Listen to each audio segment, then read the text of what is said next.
In this video we will rediscover my survival world that I have not played in for a long while, but I do know I have some pretty nice buildings in here that I'm really proud of, and just maybe I'm going to continue in this world with a Let's Play series. So let's dive in.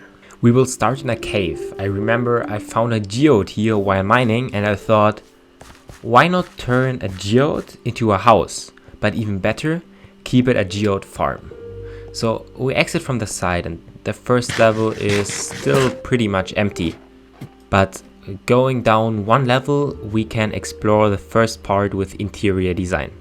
When building this I try to stick to the farm aesthetic, so I have a modern farm here with a storage area and even some small pieces where you can store geodes. Now the geodes come from the bottom level, which is where we're going right now, and this here is the geode farm. It is not only visually nice, but it is actually functional. Just come here with a pickaxe and gather as many amethysts as you want. And the view from the windows here isn't what it's supposed to be yet, but someday you could walk into a lush cave here and enjoy all the small lights in the distance. Now here's even some footage of the building time-lapse. I know this project isn't finished yet, but it is something someday I want to complete, and I think it has really great potential to be a really nice base or just a farm for amethysts. Now as we exit the cave there is an easy way out, which is a mined out chunk. It is actually also a slime chunk, so maybe a farm can be built here someday and we can just elytra out into a dark oak forest. But it is not far from civilization, because just a few seconds of flying away we can see some lights of my first starter base I built in this world, as well as a bigger building of a farm. Let's start with the starter base though. At the end of a bridge I try to be inspired by a medieval fisher hut home, and it even has a level 30 enchanting table, which I have used plenty in this world. Apart from a small place where you can park your boat, the bottom level doesn't really have space for much. The top level has a nice balcony where you can view a great sunrise, and has my dogs and of course a bed to sleep. In the morning we watch the sunrise from the balcony. Leaving the house, just in front of it is the actual start of my civilization. This is the spawn point. First I put down the chests you can see on the other side of the river, and then I built this small beautiful bridge on this island to construct my house. This here is still chaotic. I think a nice base here with an integrated nether portal someday would be great, and of course here is my sugarcane I used to farm for my enchanting table. This world has a lot of great terrain, so even here I could build a base with 2 layers, and from the top we can look down on our small fisher hut house, and in the distance even, that is the dream of the future, a nice base on like this big mountain in the distance. But enough dreaming.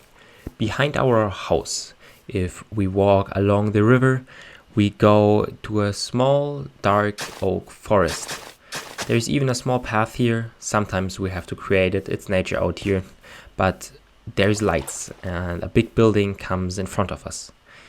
It appears like a farmhouse, and we have some pigs here, and later we discover there are even some llamas and cows here. I built this rustic building from mainly wood and nature material, as it's really supposed to be one with nature and not really something artificial. Outside we have some animal pens to breed, but actually inside gives us some space to build some automatic farms which work from entity cramming. I haven't filled these yet. This might be a project for a future time. The farm has of course a second floor, but due to the shape of the roof there's not too much space. We have stored a few nature goods like wheat and of course the food for the animals here, so we're prepared for the winter. Truth is, this is already most of what I have built in this world. In the end there's an enderman farm which is used for XP and ender pearls, but apart from that there's just nature and some villages to explore, so let's quickly fly over to one.